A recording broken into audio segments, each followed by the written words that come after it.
For centuries, the age-old question has been, what's my purpose in life? What if I told you we each have two main purposes, and I can tell you exactly what those purposes are? We each have two main purposes to serve in this lifetime. We have a primary purpose and a secondary purpose. Everybody's primary purpose is the same. We all hold the exact same primary purpose. Everybody's secondary purpose is unique and individual to them, although typically they fall under the same theme. The primary purpose is something that you will really only truly understand once you put it into practice, once you experience it for yourself. But I can tell you exactly what it is. We all seem to overcomplicate this so much, but sometimes the answers to life's biggest questions are the simplest, the least complicated, the most obvious, and that's exactly what this is. You can never do anything wrong in this lifetime. There is no choice that you can make incorrectly. There is no path that you can choose to follow that will lead to the wrong decision as an end result.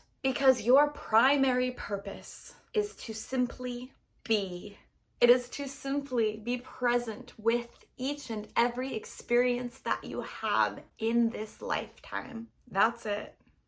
And I know how anticlimactic that sounds to some of you, but it's not you that's dissatisfied with this answer. It is your ego. Your ego is dissatisfied with this answer because it doesn't know what to do with this. Your ego doesn't like presence. Your ego doesn't like to be. Your ego likes to problem solve. Your ego likes to cause, create, and live in fear and drama. So when I tell you that your purpose in life is to be, to feel, to experience, your ego doesn't like how simple that is, which is why hearing this may feel unsettling. As long as you are living and experiencing each moment that you experience with presence, you're serving your primary purpose and you have nothing to worry about.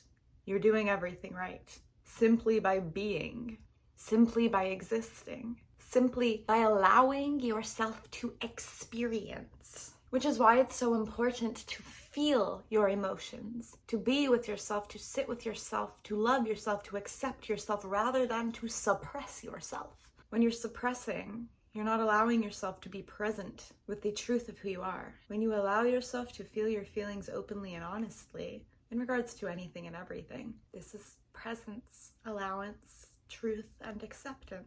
It will set you free. Your secondary purpose is what most people misinterpret as their main purpose or their primary purpose in life. Your secondary purpose, however, is unique to each and every individual, but you know exactly what it is and there's no need to overcomplicate it. You've known what it is since the day you were born. It's what your inner child craves. It's what little you, the child version of you, dreamt of. What did the version of you when you were 5, 6, 7, 8 years old? What did you want to be when you grew up? What did you see for yourself? We all have and had big dreams and aspirations and a vision for ourselves. Even if it wasn't the biggest vision possible or imaginable, there was something that we thought of that excited us, that brought us pure joy, pure excitement, peace, ease, love. Let's go back in time for a moment. Would the child version of you, the you that existed when you were 5, 6, 7, 8 years old, would that version of you be proud of who you have become today? Sit with this for a moment.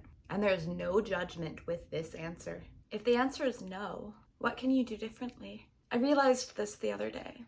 I went into meditation. I was doing an inner child meditation because I realized I had neglected my inner child for quite a while. This is likely true for a lot of you as well. We seem to forget about our inner child. We get so wrapped up in our physical surroundings, everything that's around us, the drama, the busyness of our day-to-day lives, the cycles, patterns, everything. We get so brainwashed and sucked up into it that we forget who we really are to the core of our being. Because society has shaped and molded all of us to be this person. But when we think of us at our truest forms. The child version of ourself depicts a more accurate representation of our true selves to the core, because the child versions of ourselves were not yet shaped, altered, conditioned, and molded by society's expectations of who we should be. So anyway, I went into meditation with my inner child, and I loved her.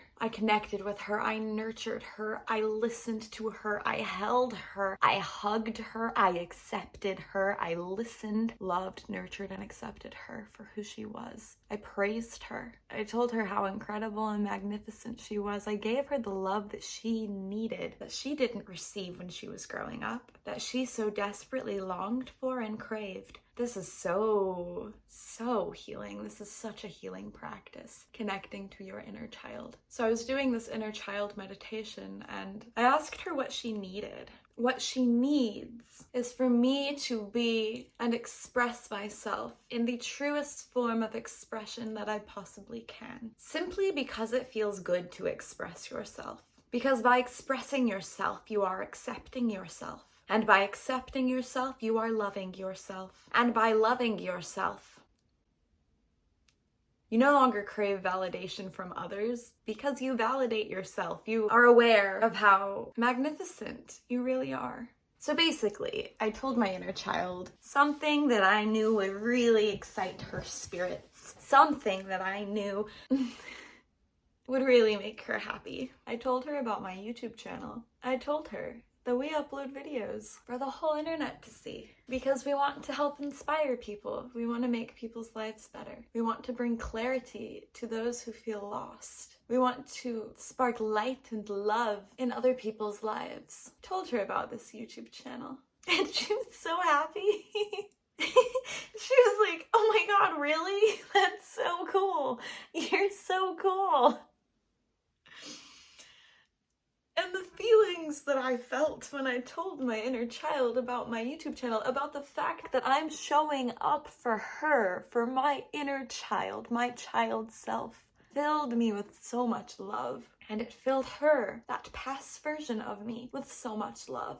Because she was finally seen. Oftentimes we neglect our inner child for so long. We forget about them. And it's not our fault. We're programmed this way. There's so many distractions in this life. But our secondary purpose, your inner child will tell you exactly what it is. You may have more than one secondary purpose. I'm not sharing exactly what my secondary purpose is yet here on this channel. But the theme of my secondary purpose is to help people, to inspire people, to spread love with my creations, to uplift people, to help people. That's the theme of my secondary purpose, and most people share this theme in their secondary purpose. It may not be exactly the same, but the theme of most people's secondary purpose is to help people, although it may be something entirely different. If you don't already know what your secondary purpose is, connect with your inner child. Your inner child has all the answers. It's been there all along. Your inner child is the light in your life, and you are the light to your inner child's life.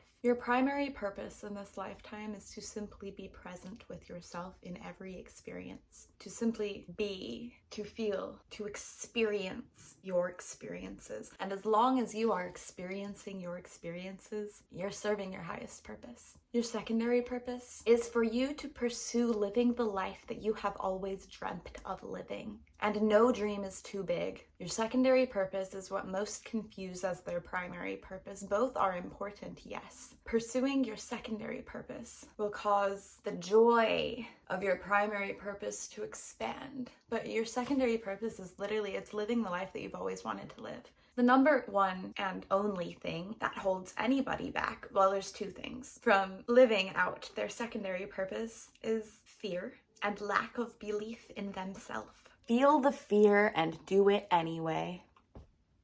Always. This is how you grow. This is how you expand. You can't ever expect your life to change if you don't ever actually change your life. If you want to live your dream life, feel the fear and do it anyway. In order to change your life, you have to actually change your life. What I have to say about lack in belief in oneself, there's a lot that can be said here.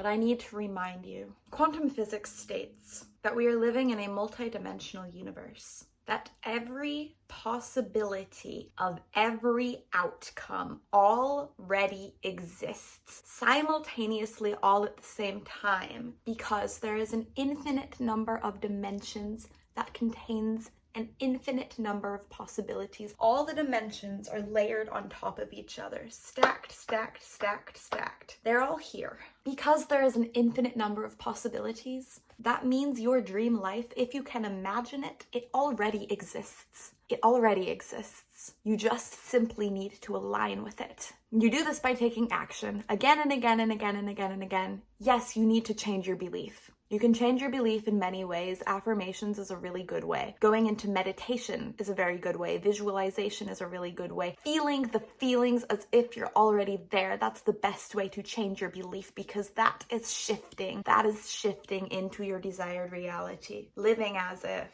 In order to live your dream life, you need to believe in yourself. But there's no reason for you not to believe in yourself, because anything and everything is possible. Think of the countless success stories of the people who started from nothing and built upon themselves again and again and again and again and again until they became big and successful. You can be that person. Why not? Thank you so much for watching this video. If you enjoyed this video, give it a thumbs up, hit that subscribe button down below, and I will see you next time. Bye.